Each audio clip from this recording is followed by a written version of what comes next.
नमस्कार, स्वागत है आप सभी का। आप देख रहे हैं एनएमएफ न्यूज। आपके साथ मैं हूं नम्रता चौधरी। बिहार विधानसभा चुनावों के नतीजे सबके सामने हैं। एनडीए को बिहार की जनता ने अपना मैंडेट सुना दिया है और ये मैंडेट एनडीए की तरफ ही गया है।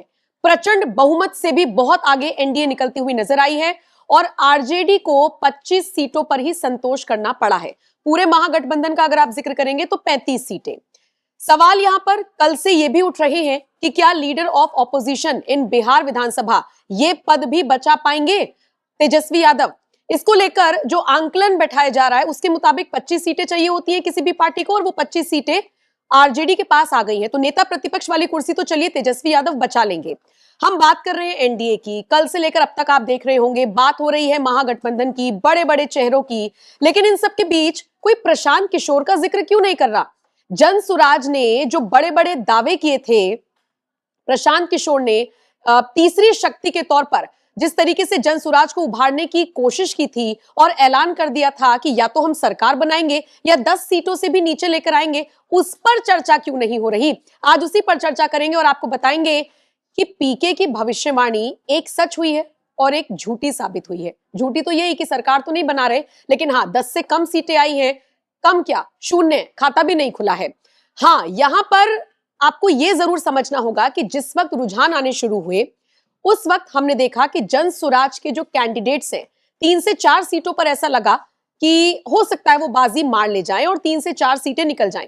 तमाम राजनीतिक विश्लेषक इस बात को मानकर चल रहे थे कि प्रशांत किशोर की पार्टी के कैंडिडेट्स बीजेपी का भी वोट काटेंगे और फॉरवर्ड क्लास को, पढ़ी लिखी क्लास को, एलीट क्लास को अपनी तरफ अट्रैक्ट करेंगे। लेकिन जब रुझान नतीजों में तब्दील होते हुए नजर आए तो फाइनल रिजल्ट यह आया कि जनसुराज का खाता भी नहीं खुला, वोट परसेंटेज भी उनका बहुत कम रहा। रही सही कसर या कह लीजिए थोड़ी बहुत इज्जत अगर किसी ने बचाई है तो वो रहे चनपटिया से जनसुराज के उम्मीदवार मनीष कश्यप, जो कि बीजेपी के पूर्व नेता रहे हैं। अब आज इस रिपोर्ट में आपको मनीष कश्यप के बारे में थोड़ा सा विस्तार से बताएंगे। देखिए, सबसे पहले तो ये समझिए कि सन ऑफ बिहार के नाम से फेमस हैं, यूट्यूबर हैं, अपनी खबरें चलाते हैं, फेमस हैं, फॉलोवर्स हैं उनके। तो उन्होंने राजनीति में एंट्री की बीजेपी के जरिए।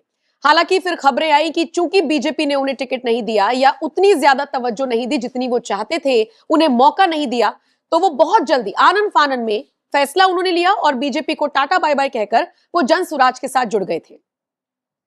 अब जनसुराज के साथ आने पर उन्हें फायदा हुआ या नुकसान हुआ, जनसुराज को फायदा हुआ या नुकसान हुआ, आइए आपको यही बताने की कोशिश करेंगे। 37,000 के आसपास वोट मिले हैं मनीष कश्यप को, 37,000, और इकलौते ऐसे कैंडिडेट हैं जो इतने वोट लेने में कामयाब हो पाए हैं। इसीलिए कहा जा रहा है कि थोड़ी बहुत इज्जत जनसुराज की, जो तीसरी शक्ति बनकर बिहार में उभरने की कोशिश कर रही थी, अगर उसकी किसी ने बचाई है तो वो मनीष कश्यप ही है। लेकिन फिर लोग उन्हें यही लिख रहे हैं कि आपने आनन फानन में फैसला लिया था और आप फिर अब आनन फानन में कोई फैसला लेंगे।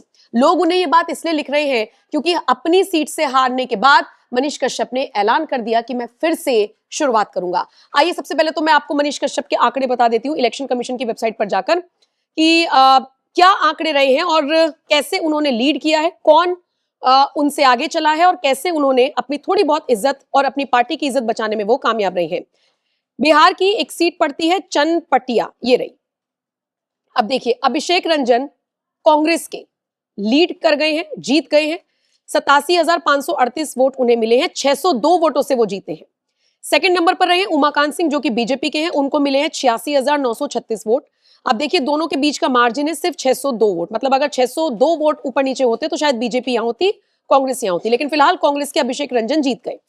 अब आइए जो तीसरे नंबर पर रहे, जो हारे हैं 37,172 वोटों के साथ और 50,366 के मार्जिन से जो हारे हैं वो हैं मनीष कश्यप, जनसुराज पार्टी के, और बाकी तो फिर आप देख ही रहे इंडिपेंडेंट और ये सब। अब अगर हम इस नेता की बात करें, 37,000 वोट अपने पाले में ये लेकर आए हैं। आप जानते हैं इन्होंने सबसे ज्यादा नुकसान किसका किया है? इन्होंने बीजेपी का नुकसान किया है। आप मानकर चलिए ये वोट अगर इधर ना गए होते तो ये वोट जाते बीजेपी के खाते में और बीजेपी इस सीट को आराम से निकाल सकती थी, क्योंकि चनपटिया सीट वो है जिसे बीजेपी की पारंपरिक सीट कहा जाता है। बहुत सालों से, लगभग 2000 या 2006 के आसपास, अगर मैं गलत नहीं हूं, तो यहां से बीजेपी जीत रही है। लेकिन इस बार सिर्फ 602 के मार्जिन से कांग्रेस ने बाजी मार ली। ऐसे में कहा जा रहा है कि मनीष कश्यप और उनकी पार्टी वोट कटवा साबित हुई। लेकिन फिर वही बात, जनसुराज की थोड़ी बहुत इज्जत अगर किसी ने बचाई है तो वो मनीष कश्यप ही है। अब ये जो आंकड़ा निकलकर सामने आया, ये आपने देख लिया, मैंने आपको इलेक्शन कमीशन की वेबसाइट से बताया। इसके बाद मनीष कश्यप ने अपने सोशल मीडिया प्लेटफॉर्म पर अनाउंसमेंट की है, एक और नई अनाउंसमेंट। आइए कैमरा पास लेकर आइए और मनीष कश्यप के सोशल मीडिया प्लेटफॉर्म को देखिए। सबसे पहले उन्होंने अपनी एक तस्वीर साझा की, डिजिटल योद्धा सम्मान समारोह डिजिटल योद्धा जय बिहार। कहीं गए होंगे किसी कार्यक्रम को संबोधित करने के लिए, और अपनी इसी तस्वीर को साझा करते हुए उन्होंने लिखा है, मैंने अपना हर संभव प्रयास किया लेकिन कहीं कोई कमी रह गई होगी, इसीलिए एक बार और फिर शुरू से शुरुआत करूंगा, जय बिहार। अब वो इशारा दे रहे हैं कहीं ना कहीं कि भाई मैं फिर से शुरुआत करूंगा। अब वो शुरुआत कैसे करेंगे, फिर से बतौर यूट्यूबर, फिर से बीजेपी में वो जा सकते हैं या किसी नई पार्टी का दामन थामेंगे या जनसुराज में ही रहकर अपनी नई शुरुआत करेंगे, देखने वाली बात होगी। लेकिन प्रशांत किशोर ने जो दावे किए थे वो सारे दावे हवा हवाई साबित हुए। मनीष कश्यप को 37,000 के आसपास वोट मिले हैं और उन्होंने काटने का काम किया है बीजेपी के वोट। अब लोग उन्हें सलाह दे रहे हैं कि उन्हें इस तरीके से नहीं छटपटाना चाहिए जैसे बिन पानी के मछली छटपटाती है। थोड़ा सा उनको पेशेंस रखना चाहिए क्योंकि ये राजनीति है और राजनीति में अपने पैर पसारने के लिए आपको पेशेंस रखने पड़ते हैं। अब वो फिर से कह रहे हैं नई शुरुआत करेंगे, कहां से करेंगे, कौन सी नई शुरुआत करेंगे, ये देखने वाली बात होगी। लेकिन मैं आपको ये भी समझा देती हूं कि जनसुराज का बुरा हाल कैसे हुआ है। ये ग्राफिक्स के जरिए आप समझिए। जनसुराज एक भी सीट नहीं जीत पाई। शुरुआती रुझानों में 3 सीटों पर बढ़त दिखी थी लेकिन अंत तक सभी उम्मीदवार पीछे रह गए। जैसे मैं आपको उदाहरण के तौर पर बताती हूं, कुम्हरार कोई सीट है जहां से केसी सिंह को 85,468 वोटों से हार मिली। भाजपा के संजय कुमार ने जीत हासिल की। चनपटिया का जिक्र हमने कर लिया। करघर और मंढोरा जैसी सीटों पर भी पहले और नंबर पर चल रहे थे जनसुराज के जो कैंडिडेट्स हैं, लेकिन बाद में दूसरे तीसरे और किसी नंबर पर चले गए। पार्टी का वोट शेयर भी कमजोर रहा। कई उम्मीदवारों की जमानत जब्त हो गई। ये नई पार्टी का पहला चुनाव था लेकिन ये पूरी तरीके से फ्लॉप साबित हुआ। पीके की भविष्यवाणी सच साबित हुई जिसमें उन्होंने कहा था कि जनसुराज या तो सरकार बनाएगी या 10 से कम सीटें जीतेंगी, और यही दावा सच साबित हुआ। तो पीके प्रशांत किशोर जो कि चुनावी रणनीतिकार हुआ करते थे, लेकिन उनका जो अहंकार दिखा जिसमें उन्होंने नरेंद्र मोदी से लेकर कई बड़े बड़े नेताओं के नाम लेकर कहा कि इन्हें हमने जिताया, लगता है कि वो शायद थोड़ा सा विरोधी लहर में बह गया। क्योंकि लोगों को आप सोचिए ना, अभी आप डेब्यू कर रहे हैं और इस डेब्यू में ही आपका अहंकार दिखा, तो बिहार की जनता ने, चाहे वो उसमें फॉरवर्ड क्लास हो, बैकवर्ड क्लास हो, एलीट क्लास हो, जो कम पढ़े लिखे लोग हैं वो हो, महिलाएं हो, सबने आईना दिखाने का काम किया। अब सोचिए आरजेडी का इतना बुरा हाल हो गया, जनसुराज की और ज्यादा मट्टी पलीत हो गई, लेकिन एनडीए के लिए बिहार की जनता ने अपना मैंडेट साफ कर दिया। तो फिलहाल इस वीडियो में हमने बात करने की और आपको समझाने की कोशिश की मनीष कश्यप को लेकर। अब जो उनके चाहने वाले हैं वो इंतजार कर रहे हैं कि उनका अगला स्टेप क्या होगा, अगला उनका स्टेप क्या होगा, वो हम आप तक पहुंचाएंगे, आपको बताएंगे। लेकिन इस वीडियो पर आपकी क्या राय है, आप हमें कमेंट करके बताइएगा।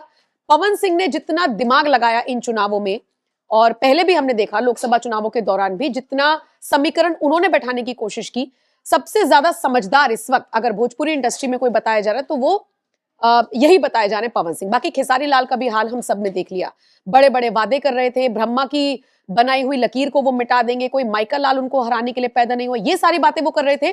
लेकिन हमने देखा कि छपरा की जनता ने अपना समीकरण बैठाकर उनको बाहर का रास्ता दिखा दिया। तो सबसे ज्यादा अगर समझदार इन चुनावों में कोई नजर आया है तो वो पवन सिंह नजर आए। बाकी खिसारी का भी वही बुरा हाल, और सोशल मीडिया इन्फ्लुएंसर के तौर पर शुरुआत करने वाले शायद मनीष कश्यप को भी लगा कि जो भीड़ उनकी रैलियों में आती है वो वोट बैंक बनकर भी उभरेगी, लेकिन पार्टी सिंबल हो सकता है मायने रखता हो, और इसीलिए शायद लोग लिख रहे हैं उनके लिए कि अगर आप थोड़ा सा पेशेंस रखते, अगर आप बीजेपी के टिकट पर लड़ते तो शायद आप जीत सकते थे। अब मनीष कश्यप का अगला कदम क्या होगा, देखने वाली बात होगी। फिलहाल आप बाकी अपडेट्स के लिए एनएमएफ न्यूज के साथ बने रहिए, और अपडेट्स अगर आपको चाहिए तो आप हमारी वेबसाइट्स पर भी जा सकते हैं, www.newsnmf.com पर जाइए और बाकी अपडेट्स आप ले सकते हैं। फिलहाल इस वीडियो में इतना ही। देखते रहिए एनएमएफ न्यूज। नमस्कार।